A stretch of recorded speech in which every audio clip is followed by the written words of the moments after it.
Hi everybody, welcome to your weekly tarot forecast beginning Monday the 18th of November 2024. My name is Amy, I'm the owner of Looking Glass Tarot. If you'd like to book a personal reading with me, you should be able to find all my information at the top of whatever social media platform you're viewing this on. With that being said, I recommend you watch this on my YouTube channel for a better viewing experience, as you can watch it in landscape mode.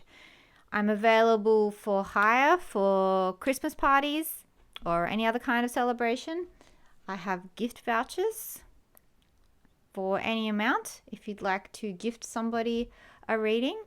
And in the evenings around dinner time, 7:30 Sydney time, I do live tarot readings on my Instagram.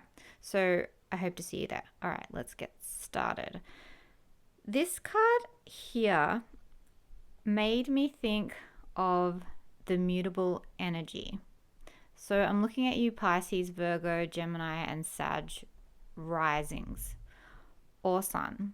Or if you don't have any of that energy, this still applies to you. But it talks about being the person you think the other person wants you to be when you're in front of them. Changing yourself because you think that this is what they want, or conforming to an idea or an expectation of something or somebody else that is not yourself. And you may have had your reasons for this in the beginning. There's a time and a place to be appropriate.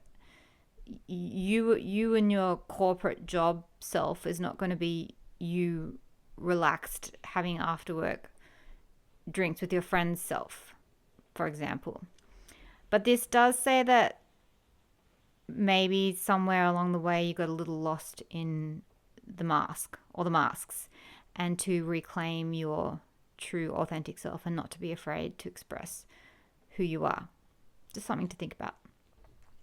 And I just have noticed that mutable signs are really good at being changing themselves to accommodate other people, but which is, like everything, is a blessing and a curse, which can be good, but which can be bad if it turns out that you just have really bad boundaries, and if you're completely changing yourself. So it's good to meet someone halfway, but if you overdo it, you'll just be being somebody else's slave or not being yourself. Yeah, not being authentic to who you are. It's about balance. The theme throughout tarot is balance. This one's quite self-explanatory, although it did say something interesting in the beginning, which I've read this card so many times, because when I was doing my in-person readings, this was one of the oracle decks I had, and I would draw it all the time. So I've read the accompanying reading, but something stood out to me, and it said it is the most selfless thing that you can do is to fill up your own well, because you cannot be of service to anyone if you are not of service to yourself first. And I just hadn't noticed that before. It's the most selfless thing that you can do is to fill up your own well. That is selfless, not selfish, is what this card is saying. This one says, make a goal, make a plan. If you don't know where you're going, then who knows where you'll end up. So try to think about what it is that you want. The laws of attraction and the laws of assumption, or whatever they're calling it these days, are real. I know they are. I've tested them out. I can tell you many, many stories, and maybe I will, because I'm trying to figure out different sources of income streams, as you could probably tell from the introduction of this reading. But yeah, if you think about what it is that you want and focus on that in your mind, give it your time, give it your energy, and you'll get it. You will get it. All right, so just to sum it up, be yourself.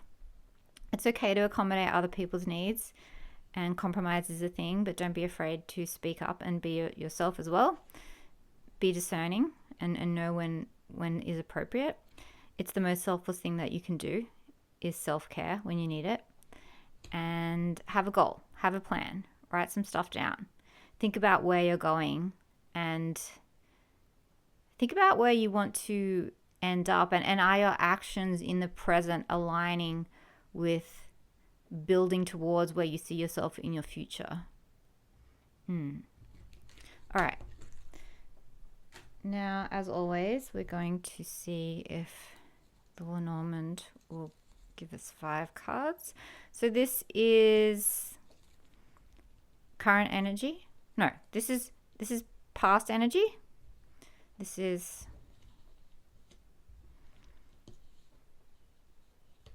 past energy. This card represents the present, and then the 2 cards in the future. Well, the next 2 cards are the cards of the future. Okay, good. They're sticking at 5.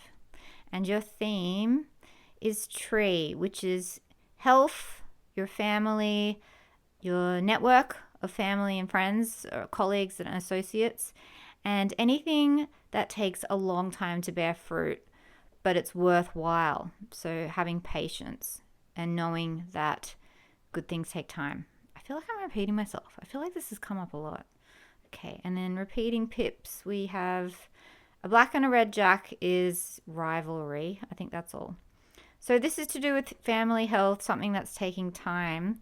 We've got lots of discussions or being out in public that's come to an end. And then more discussions around the ending of this, or talks about an illness. Or this could be sexy times.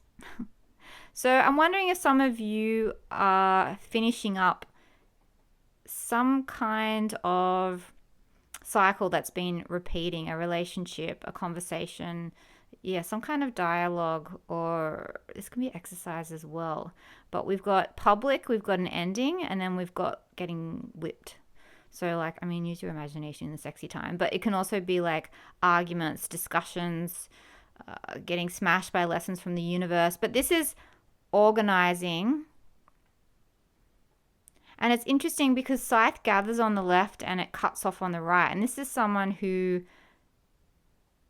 was choosing a particular path, but she's looking back. So I'm wondering if you're being asked to have patience with wherever you're at because you're on a detour. You're on a detour and you're figuring out through discussions, through wrapping something up, and that's going to change your future trajectory. You had an idea of how things were, but it's ending, but you're sorting it out. This is organizing it. This is discussions. This is the ending, and this is lots of it happening, but it is going to change what your original plans were. So there you go. Did that make sense? I don't even know. Did that make sense? I'm not sure. All right. So I'm going to use the Tridevia deck as promised. You can purchase this. There's a link on my Instagram. There's a link on my Linktree. And there's a code for 10% off. Tarot Amy 10. I love this week's theme. The High Priestess is an intuitive. She is a seer. She is psychic. She's somebody who trusts herself, who knows herself, who trusts her gut. So this is saying your theme right now is trust yourself. You already know the answer. So if there's something that you're questioning, it's you already know. What's the first thing that comes to your mind? That's it. That's the answer. You already know the answer. All right. Where are we at? Present energy. You're feeling trapped and stuck. No, you're not. You're like, what? Yes, I am. No, you're not. It's okay. I get it. I'm like this too. Fun fact. These readings are for me just as much as they are for you guys. So there you go. In fact, the readings are all for me. What you're seeing is my personal diary every week. Okay. So you're currently feeling trapped and stuck because of your own limiting beliefs.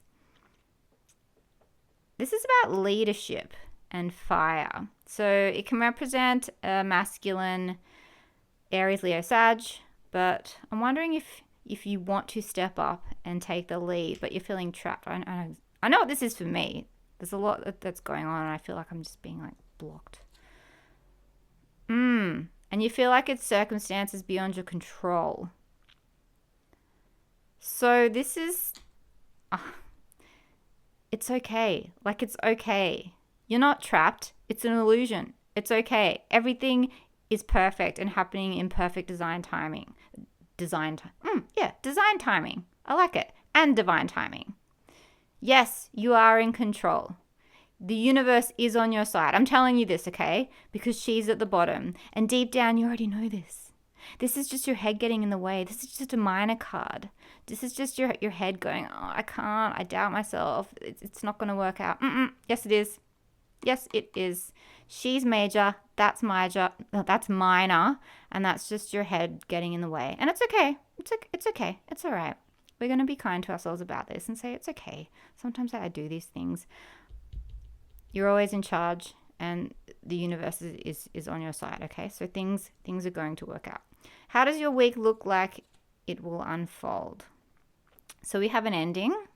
So that's progression from the 8 of Swords to the 10 of Swords. We've skipped a step at least. We've skipped the nightmare. So there's an ending. See how she's got a back arch in the 10 Swords. So something's finished for good this week.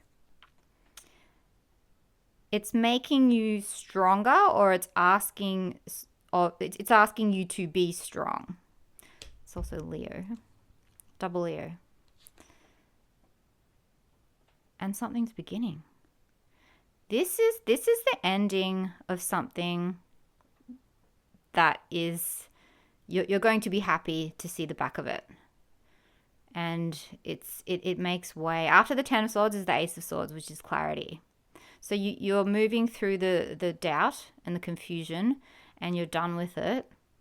And you regain your strength, and then feeling empowered, you manifest this beautiful beginning. I love it.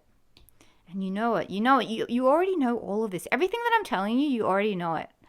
I'm merely reflecting what you know deep down is true. I'm just the vessel. Yeah, okay. So what else do you need to know about this week coming up? I was going to say as well that a high priestess can be Pisces or Cancer, and this can be Cancer as well. So I'm doing this reading ahead of time, but you'll be coming off the back of a full moon when you get this. So something may have come to light, or a manifestation may have come to a head. I think it's around Friday, Saturday, depending on where you are in the world. And this is the reading starting Monday. But you're moving through, so something may have come to light. But this is a card, because of the full moon, but this is a card of confusion and unknown and uncertainty. So you're going to have to trust yourself. That's okay. You will. You can. So you're moving into unknown territory. That's okay. We're always doing new things is good for us. Trusting ourselves to lead ourselves through the darkness is a good exercise. It's okay. And we're going to be going back and forth, maybe internally conflicted, maybe arguing with other people in heated discussion or debate as we try to figure out how to get through this period of uncertainty. And it feels like a lot. It's going to feel like you are carrying quite a lot. But that's okay, because that's why you regained your strength. So you've got the ability to hold so much. It's okay to hold a lot of weight and responsibility. You can do it. You've got the strength. And again, it's not forever. After the 10 of Wands comes the Ace of Wands, which is the spark of something new inspiration. And then the 7 of Pentacles. And it's also a time of reassessment, reevaluation, reflection, thinking about how far you've come from a practical point of view, thinking about what next steps can help you the most on your journey if you were to implement them practically. So taking your time to pause and reconsider. Advice. Spend time with people that are healing and nurturing. Or heal. Oh, there's the 9 of Swords. Okay. Don't let it get to you. The swords are just thoughts, okay? The swords are thoughts. So spend time with people that are nurturing and healing to you. Spend time with people that love you. Some of you are meeting someone too. 2 of Cups is the meet cute card. It's meeting someone. Spend time with the people that you love. Spend time with the people that get you. That's what's going to pull you out when your head is threatening to overwhelm you and the nightmares are threatening. Oh, and just quickly, you got two cards. See the beauty in everything and believe in magic. Love you guys. Gotta go. Bye.